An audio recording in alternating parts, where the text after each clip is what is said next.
C'est l'histoire de Jacqueline de Bavière, une princesse du Moyen-Âge qui a dû lutter contre ses oncles, ses cousins et même son mari pour rester au pouvoir. Héritière de 3 comtés alors qu'elle n'avait que 15 ans, elle eut une vie brève, mais terriblement mouvementée. On a souvent résumé la vie de Jacqueline à ses 4 maris, parmi lesquels il y eut un duc de Brabant, un héritier du roi de France et un frère du roi d'Angleterre. À cause de ces nombreux mariages, beaucoup n'ont vu en elle qu'une femme frivole, en proie aux emportements faciles. Mais pourtant, Jacqueline de Bavière était bien plus que tout cela. C'était une femme cultivée et déterminée, et qui malgré des obstacles immenses, a lutté tout au long de sa courte existence pour se maintenir au pouvoir, avant de finir par céder peu avant sa mort. La vie de Jacqueline de Bavière ressemble à s'y méprendre à un roman, et il n'est donc pas étonnant que bien des histoires et des exagérations aient été écrites sur son compte. Et si son destin personnel fut exceptionnel, il joua aussi un rôle décisif dans l'histoire de la Belgique et des Pays-Bas. Vous l'avez compris, c'est une personne au destin incroyable dont il va être question dans cet épisode. Mais comme toujours, quand on parle de l'histoire de la Belgique, tout cela peut avoir l'air un peu compliqué. Alors, on va commencer par une petite mise en contexte. Jacqueline est née en 1401. On est alors en plein milieu de la guerre de 100 ans qui oppose les rois de France, les rois d'Angleterre et les ducs de Bourgogne pour la domination de la couronne française. À cette époque, les territoires qui composent aujourd'hui la Belgique et les Pays-Bas sont divisés en plusieurs principautés dont les familles régnantes ont de nombreux liens familiaux entre elles, ce qui ne manquait pas de créer de gros conflits, en particulier lors des héritages. Jacqueline de Bavière était l'unique héritière de 3 comtés, la Hollande, la Zélande et le Hainaut, qui étaient réunis par une union personnelle depuis 1299. Cela signifie que sans perdre leur autonomie, ces 3 territoires étaient dirigés par le même souverain. Quant à Jacqueline, elle était dite de Bavière, car les Wittelsbach, sa famille paternelle, étaient originaires de Bavière. J'espère que vous suivez toujours. La famille, parlons-en.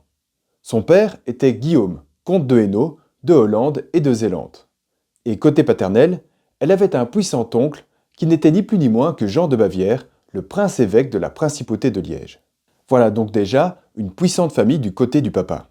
Mais sa famille maternelle était sans doute encore plus puissante. En effet, sa mère était Marguerite de Bourgogne, la fille de Philippe le Hardi, qui était lui-même le fils d'un roi de France.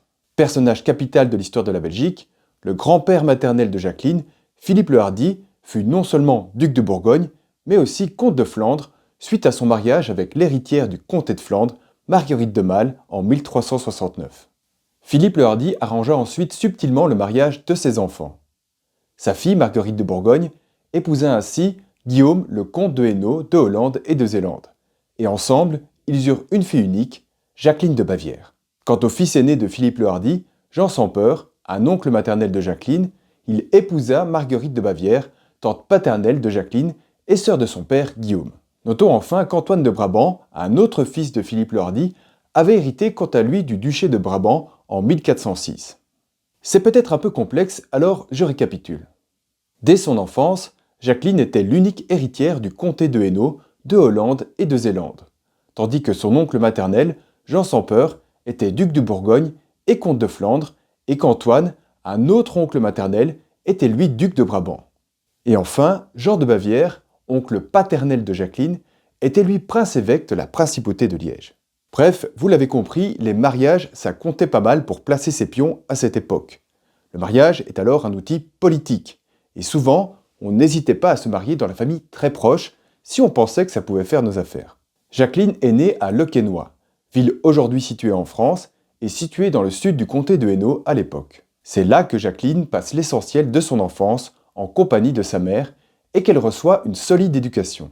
On lui apprend les langues, la bienséance, la religion, mais aussi la botanique et les mathématiques. Jacqueline grandit avec Jean de Touraine, le second fils du roi de France Charles VI, à qui Jacqueline est promise alors qu'elle n'avait que 5 ans. Disons qu'on ne perdait pas trop de temps à l'époque. Jean de Touraine sera donc le premier des 4 maris de Jacqueline. Et après une enfance plutôt tranquille, la vie des 2 jeunes gens va basculer en 1415.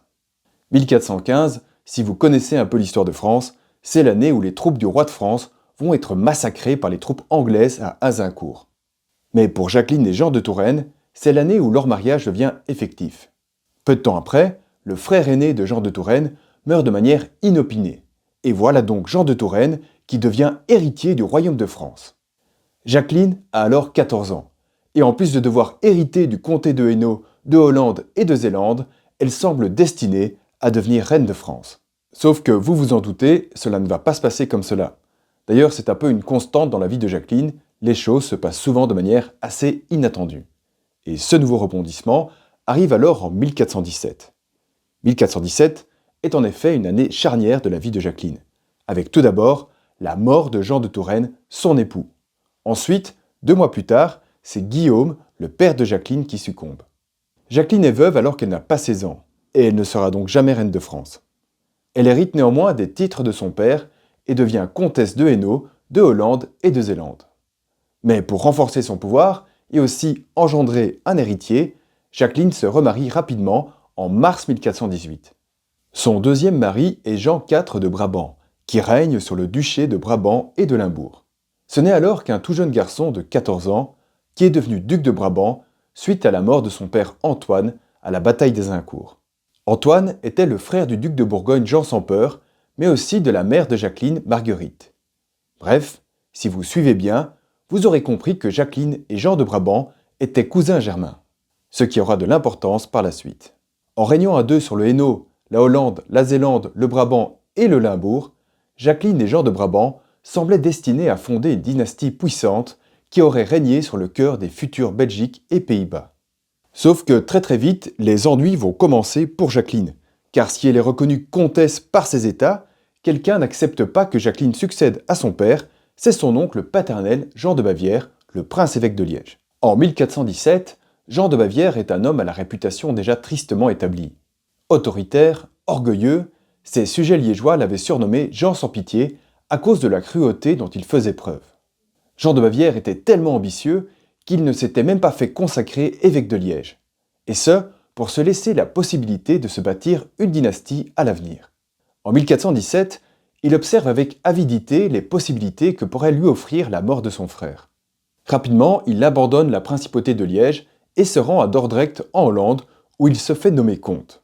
À cette époque, le comté de Hollande était divisé par une querelle entre deux partis, les Cabillots et les Hameçons. Et si les Hameçons sont les alliés de Jacqueline, son oncle Jean va pouvoir compter sur le soutien des Cabillots. Il y avait donc deux camps qui soutenaient chacun un comte ou une comtesse différent. La guerre est désormais inévitable, et au printemps 1418, Jacqueline, sa mère et son mari viennent assiéger l'oncle dissident à Dordrecht en Hollande. Mais le mari de Jacqueline, Jean de Brabant, abandonne la partie après plusieurs semaines de siège, et l'oncle de Jacqueline reste maître de la Hollande.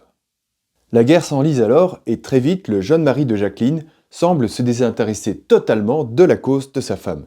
Et bientôt, plusieurs traités sont signés entre Jean de Brabant et Jean de Bavière, et ils instaurent une paix très défavorable à Jacqueline. Et sans qu'ils ne suppriment formellement tous les droits de Jacqueline sur la Hollande et la Zélande, ces traités, signés en 1419 et 1420, laissent ces deux comtés aux mains de son oncle rebelle, qui gouverne alors avec les pleins pouvoirs et le soutien du parti des Cabillots. Si elle est toujours soutenue par sa mère, Jacqueline semble en revanche abandonnée par tous les hommes de sa famille. Son oncle dissident, Jean de Bavière, mais aussi son cousin Philippe le Bon, devenu duc de Bourgogne et comte de Flandre en 1419, et qui a joué un grand rôle dans les négociations. Enfin, que dire de son cousin de Marie, Jean de Brabant, qui semble avoir renoncé à se battre pour l'héritage de sa femme. En tout cas, Jacqueline n'accepte pas la situation, d'autant que les relations se tendent entre l'entourage de Jacqueline et celui de son deuxième époux. D'abord, en 1419, il y a l'assassinat de Guillaume Vandenberg, un des conseillers les plus proches de Jean de Brabant, qui est tué par deux frères bâtards de Jacqueline. Vandenberg était un personnage à l'origine d'un des traités si défavorables pour Jacqueline. Et si on n'a pas la preuve de l'implication de Jacqueline, on peut raisonnablement penser qu'elle était au moins au courant de ce projet d'assassinat.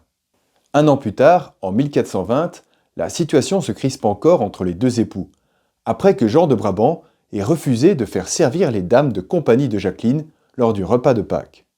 Un acte symboliquement insultant. Bref, que ce soit politiquement et intimement, Jacqueline et Jean de Brabant ne semblent plus unis par grand-chose. Et au printemps 1420, Jacqueline finit alors par quitter la cour du Brabant pour revenir dans son Hainaut natal. À ce stade, on aurait pu imaginer que Jacqueline soit certes fâchée contre son mari, mais qu'elle accepte son sort. Ce serait mal connaître Jacqueline, qui est déterminée à récupérer son héritage. Pour cela, elle va chercher à faire annuler son deuxième mariage avec Jean de Brabant, prétextant du fait qu'étant cousin germain, il n'avait pas le droit de se marier. Et si Jacqueline annule ce mariage, elle estime donc qu'elle peut se remarier et trouver un nouveau mari qui l'assistera dans sa lutte.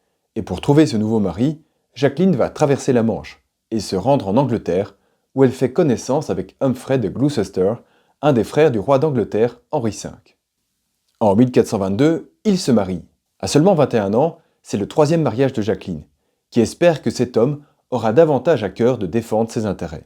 Pour Humphrey, ce mariage représente une opportunité d'hériter de 3 comtés par l'intermédiaire de sa femme, et ainsi mettre le pied sur le continent.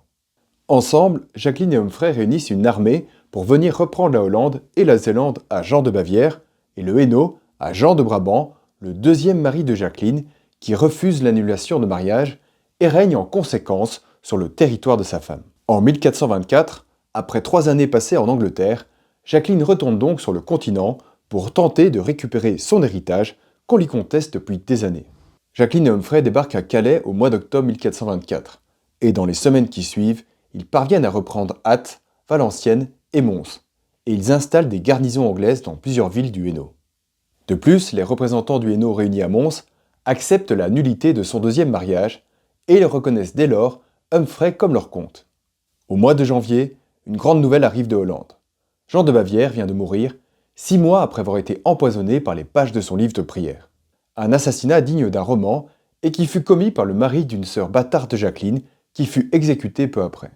Comme avec Guillaume Vandenberg 5 ans auparavant, voilà donc encore une nouvelle fois la famille de Jacqueline mêlée à un assassinat pour lequel Jacqueline et Humphrey avaient un sérieux mobile. Toutefois, ici aussi, aucune preuve formelle ne permet de rattacher Jacqueline à ce meurtre qui fait toutefois ses affaires. Mais si au début de 1425, les choses ne semblent pas trop mal se dérouler pour Jacqueline et Humphrey, elles vont rapidement tourner au vinaigre. Car Jean de Brabant prétend que Jacqueline est toujours son épouse, et il réclame donc ses droits sur le Hainaut. Les troupes brabançonnes de Jean sont soutenues par des troupes bourguignonnes du puissant duc Philippe le Bon, qui commence lui aussi à lorgner sur les territoires de sa cousine. Et en mars 1425, cette armée burgondo-brabançonne passe à l'attaque et s'empare de Braine-le-Comte, à la frontière avec le Brabant. Une trêve est conclue, et Philippe le Bon propose ni plus ni moins qu'un duel avec Humphrey pour régler le conflit. Philippe le Bon passe alors son temps à s'entraîner, mais le duel n'aura pas lieu, car seulement quelques jours avant la date fixée, Humphrey abandonne Jacqueline et repart en Angleterre. Alors il serait sans doute inexact de dire que Humphrey a fui en Angleterre, car s'il a refusé le duel, c'est sans doute aussi pour des raisons politiques. Et avant de repartir, il met les formes et prend soin de saluer Jacqueline et sa mère. Mais si les apparences peuvent sembler sauves, Jacqueline est désormais seule, et rapidement, les choses s'aggravent. Alors que son troisième mari n'est plus là, l'armée de son deuxième mari avance vers elle, et Soigny est prise, la garnison massacrée, et Mons, la capitale ennuyère où se trouve Jacqueline, est maintenant assiégée à son tour. Retranchée dans Mons, Jacqueline implore Humphrey de lui porter secours. Mais il est trop tard, d'autant que les Montois l'abandonnent à leur tour, et des proches de Jacqueline sont arrêtés et même exécutés, tandis que des émissaires sont envoyés pour négocier avec Philippe le Bon et Jean de Brabant. Jacqueline n'a plus le choix, et elle doit se rendre. Le grand vainqueur de l'affaire, c'est indéniablement Philippe le Bon, le duc de Bourgogne, car il obtient l'administration de la Hollande et de la Zélande, et un gouverneur pro-bourguignon est nommé dans le Hainaut. Quant à Jacqueline, elle est emmenée à Gand, où elle est placée sous résidence surveillée. En gros, Jacqueline est prisonnière dans un château. Cependant, elle n'était décidément pas de nature à accepter son sort. Après seulement 2 mois de captivité, Jacqueline se déguise en homme et quitte Gand par une simple porte. À la sortie de la ville, elle est attendue par 2 hommes, avec qui elle chevauche jusqu'à Anvers, où elle prend un bac, traverse l'Escaut et fait ensuite encore 100 km dans une voiture tirée par plusieurs chevaux pour enfin arriver en Hollande, où elle est accueillie par des soutiens. Voilà donc Jacqueline à nouveau libre, et bien déterminée à défendre encore et toujours son héritage. Et face à elle, elle a désormais comme ennemi principal son cousin Philippe le Bon, qui avait réussi à prendre la main sur la Hollande et la Zélande. Ce conflit entre cousins va dégénérer dans une guerre civile qui va ravager la région, le parti des Hameçons soutenant Jacqueline et les Cabillots soutenant Philippe le Bon. La guerre pour la Hollande va durer 3 longues années. Et au début, les choses furent indécises. Jacqueline, qui était retranchée dans la ville de Gouda, comme le fromage, enregistra même quelques succès. Début 1426, Humphrey envoya des secours d'Angleterre à Jacqueline, et le destin semblait enfin tourner en faveur de la jeune comtesse. Le 13 janvier, les troupes anglaises débarquent sur la côte zélandaise à Browershaven. Et face à elle trouve l'armée bourguignonne commandée par Philippe le Bon, qui prend part lui-même au combat. Et après plusieurs heures de lutte, les Anglais sont tués ou repoussés à la mer. Jacqueline ne contrôlait plus qu'un petit territoire, mais elle ne baissa pas les bras pour autant. Durant 2 ans, elle continue la lutte, s'allie aux paysans des campagnes, incendie des moulins et combat sur tous les fronts.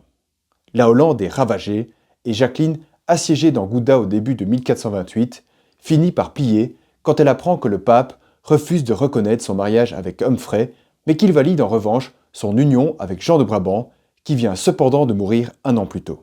Face à ces mauvaises nouvelles, Jacqueline finit par accepter de se rendre. Le traité de paix qui suit prend alors le nom de Réconciliation de Delft. Après que leurs armées aient mis la Hollande à feu et à sang, Philippe le Bon et Jacqueline se rencontrent cordialement dans cette ville hollandaise. Dans les formes, le traité de Delft maintient Jacqueline comme comtesse de Hainaut, de Hollande et de Zélande. Mais Philippe le Bon est néanmoins désigné comme régent des comtés de Jacqueline. De plus, il est convenu que Jacqueline devra demander l'autorisation du duc de Bourgogne pour se remarier, et que si jamais la comtesse devait mourir sans héritier, ses territoires reviendraient alors définitivement à Philippe le Bon. Après ce traité, Jacqueline a plus de liberté qu'après sa défaite en 1425, et elle peut aller librement où bon lui semble, et elle continue à percevoir des revenus de ses comtés. Mais la vie de Jacqueline va connaître un dernier bouleversement, puisqu'elle va bientôt renoncer à ses comtés et se marier une 4e fois. La légende veut que Jacqueline se soit mariée en secret à l'été 1432 avec Frank van Borselen, un noble hollandais qui devait initialement la tenir sous surveillance. Philippe le Bon aurait appris la nouvelle de ce mariage, et il serait intervenu rapidement pour jeter le nouveau mari de Jacqueline en prison, puisque cette dernière s'était engagée à ne pas se remarier sans son accord. Ensuite, Philippe le Bon aurait exigé que Jacqueline lui remette entièrement ses 3 comtés, faute de quoi il ne libérait pas son nouvel époux. Jacqueline aurait alors plié sous la menace pour que Philippe le Bon épargne son mari. Cette histoire est séduisante, mais en réalité, il y a sans doute là beaucoup de légendes. La seule chose qui soit certaine, c'est que Jacqueline a bel et bien légué ses 3 comtés à Philippe le Bon en 1433. Dès lors, pour expliquer cet abandon sur ses droits après tant d'efforts, il est séduisant de penser que Jacqueline aurait renoncé à ses droits pour sauver la vie d'un amoureux. Mais à regarder les choses de plus près, l'historien néerlandais Anton Jans explique que cette hypothèse paraît peu vraisemblable. Et si Jacqueline a renoncé à ses 3 comtés, c'est peut-être tout simplement qu'après 15 ans de lutte épuisante, couplée à des difficultés financières, Philippe le Bon avait réussi à lui ôter tout espoir de reprendre la main sur ses comtés. Il est en tout cas certain que Jacqueline et Frank van Borselen se sont bel et bien mariés publiquement à l'été 1434, 1 an après la cession de ces 3 comtés à Philippe le Bon. Mais il est difficile de savoir si cette union fut motivée par l'amour, par des intérêts ou par les deux à la fois. Ce mariage était autorisé par Philippe le Bon, qui venait de remporter une grande victoire, car la Hollande, la Zélande et le Hainaut entraient durablement dans l'espace bourguignon. En revanche, Jacqueline n'eut pas longtemps la joie de profiter d'un bonheur conjugal. 2 ans plus tard, elle se trouvait dans le château de Teylingen en Hollande, entourée de son mari et de sa mère, quand elle succomba de la tuberculose à seulement 35 ans. Bien qu'elle soit morte jeune même pour son époque, Jacqueline de Bavière a été un personnage central de l'histoire de la Belgique et des Pays-Bas. Certes, on pourrait dire d'elle que c'est une perdante, mais sa détermination à défendre coûte que coûte son héritage au cours de sa courte existence a néanmoins laissé une marque ineffaçable sur son temps. Certains ont parfois ramené la vie de Jacqueline à ses 4 maris, dont elle aurait été la perpétuelle victime, ou bien on l'a souvent décrite comme une femme facile et volage, en proie aux emportements soudains. Cependant, si l'on regarde les choses avec un peu de recul, on doit se rappeler que le mariage est un des principaux outils politiques à la disposition des femmes de cette époque. De plus, on observe que ce sont surtout les circonstances qui l'ont conduite à se marier si souvent, et que si ces mariages n'ont jamais abouti politiquement, ils apparaissaient comme logiques et opportuns au moment où ils furent conclus. Son premier mari, l'héritier du trône de France, est mort alors qu'elle n'avait pas 16 ans. Le deuxième, Jean de Brabant, était un bon parti, mais il la tenait à l'écart et ne se battait pas pour qu'elle conserve son héritage. Et le troisième, Humphrey, en tant que frère du roi d'Angleterre, représentait un puissant allié. Mais si ce dernier fut sans doute d'abord attiré par la perspective de partager l'héritage de Jacqueline, il finit par reculer face aux difficultés. Quant au quatrième mariage, avec Frank van Borselen, il peut se comprendre si l'on songe aux obstacles que Jacqueline avait rencontrés plus tôt dans sa vie. Enfin, il est tentant d'en faire une femme rebelle, qui aurait combattu la mentalité macho de son temps. Mais si Jacqueline a tant lutté, c'est avant tout parce que les circonstances ne lui ont pas laissé le choix. Mais il faut cependant lui reconnaître une grande résolution à défendre jusqu'au bout les droits qu'on lui contestait. Si le destin avait été différent, Jacqueline aurait pu être reine de France, et elle aurait pu amener à la couronne française le Hainaut, la Hollande et la Zélande. Et si elle avait remporté la lutte contre son oncle, Jean de Bavière, puis son mari, Jean de Brabant, et son cousin, Philippe le Bon, le rassemblement des principautés belges et néerlandaises aurait été grandement incomplet. Et aurait-on alors un jour assisté à l'émergence de la Belgique et des Pays-Bas? Ces questions demeureront toujours sans réponse. Mais il est en tout cas certain que Jacqueline a malgré tout joué un grand rôle dans l'histoire de la Belgique et des Pays-Bas. Voilà, merci à tous d'avoir suivi cet épisode. N'hésitez pas à vous abonner pour avoir accès aux prochains épisodes et n'hésitez pas non plus à liker et à partager. Si vous voulez me soutenir, vous pouvez toujours me faire un don via la plateforme Tipeee, dont vous trouverez le lien dans la description. Pour plus d'écrits en français sur Jacqueline de Bavière, n'hésitez pas à lire l'excellent Bart van Loo, ou bien dans un style plus académique, mais aussi excellent, les travaux d'Eric Boesmar, et en néerlandais, le livre d'Anton Jans. Vous trouverez toutes les références dans la description.